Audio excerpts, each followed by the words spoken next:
Bonjour mesdames et messieurs et bienvenue à cet autre écho que nous renvoie l'Afrique ce 7 août 2020. Au risque que tous les acquis après tant d'efforts et de sacrifices consentis par toute la population soient compromis, le risque que notre pays recule dans bien des domaines, tout cela m'amène à reconsidérer ma position.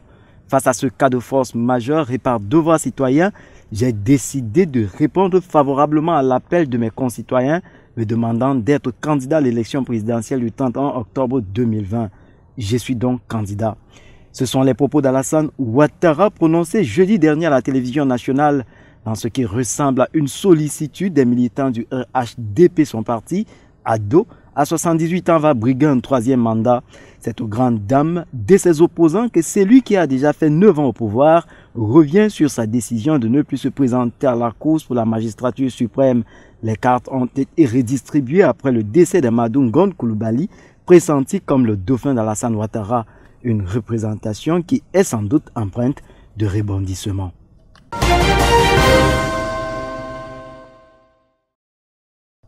Nous sommes en Afrique.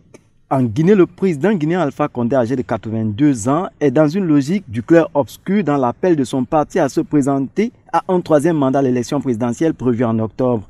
Pour accepter cette proposition, le président guinéen pose quelques conditions. Après lecture de la résolution finale de la convention par Hadja Nantou Chérif, la coordinatrice nationale du RPG, dont la substance est « Il est temps de décliner notre choix ». Notre choix s'appelle Alpha Condé. Alpha Condé a répondu « Je prends acte, je vous ai entendu, je prends acte. Mais si vous voulez que j'accepte votre proposition, il faut que je sois sûr que vous vous engagez à ce que le RPG soit ce qu'il était au début, c'est-à-dire un parti qui n'oublie personne. » Fin de citation. Dans la pratique pour les conditionnels, il n'y a plus l'ombre d'aucun doute. Alpha Condé est partant pour un nouveau mandat.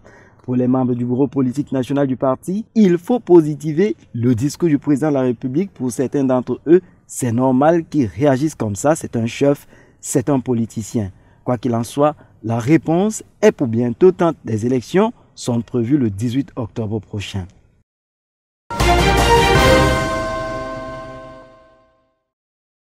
La Mauritanie est dotée d'un nouveau Premier ministre depuis jeudi dernier. Le président Mohamed Ould Cheikh Ghazouani a ainsi nommé Mohamed Ould Bilal pour former un nouveau gouvernement suite à la démission d'Ismaël Sidiya.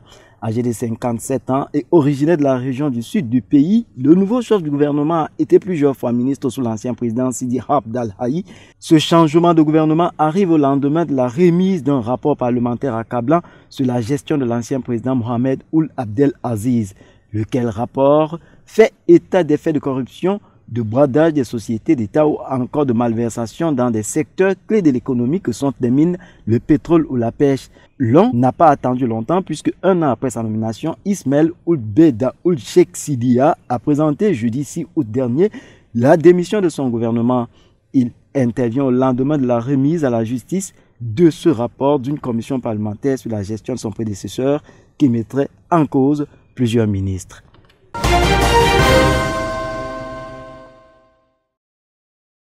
Les pluies torrentielles ont fait 10 morts et bouleversé la vie de plus de 50 000 personnes au Soudan selon l'ONU. Les fortes pluies qui se sont abattues sur le pays de l'Afrique de l'Est cette semaine ont provoqué des glissements de terrain et d'importantes inondations. Plus de 3 000 maisons étaient endommagées ou complètement détruites. La peur tient de ce que les pluies diluviennes vont durer jusqu'en octobre avec des crues du Nil.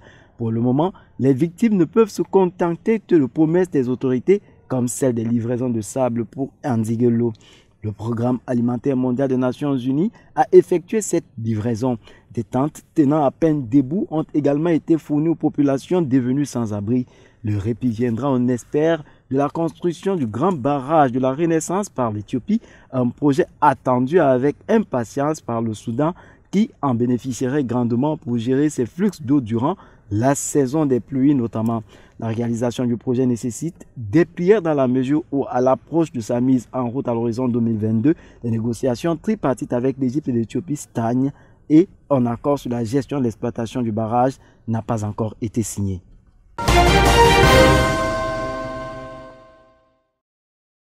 Pour faire face à la dépréciation du franc congolais et renflouer les caisses de l'État, les autorités de la République démocratique du Congo comptent, une fois de plus, sur le secteur minier.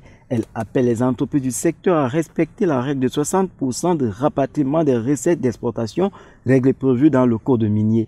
Mais elle leur demande aussi de payer pleinement la TVA, entre autres. Ces derniers jours, la Chambre des mines s'est réunie à 2 reprises. Ses membres ne cachent pas leur mécontentement face aux mesures annoncées. Parmi ces tasses, la TVA de 16%, c'est une demande du FMI. Mais cela inquiète le secteur minier qui dit ne pas parvenir à se faire rembourser cette TVA au point qu'aujourd'hui, selon la Chambre des mines, l'État devra à ses membres plus ou moins d'1 milliard de dollars. C'est ce qui aurait justifié la mise en place d'un système de compensation.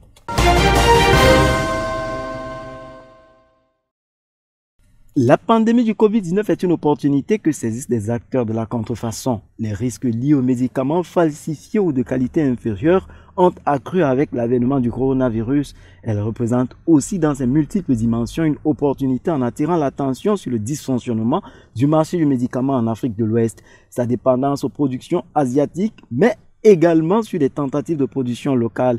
La chloroquine est un médicament bien connu en Afrique de l'Ouest. Elle a été l'un des antipaludéens les plus largement prescrits jusque dans les années 1980. Elle n'est cependant plus tout comme l'hydroxychloroquine utilisée contre le paludisme en raison du développement des souches résistantes selon l'OMS, mais au Nigeria, elle peut être vendue avec un dosage de 250 mg. Conséquence, une flambée des prix ces 4 derniers mois, passant de 8 à 194 $ pour une boîte de 60 comprimés dans les pharmacies des hausses qui font des beaux jours du marché noir. Voilà mesdames et messieurs qui referment cet autre numéro. Merci de votre affable attention. Surtout, restez scotchés au programme de DBS Télévision. Au revoir.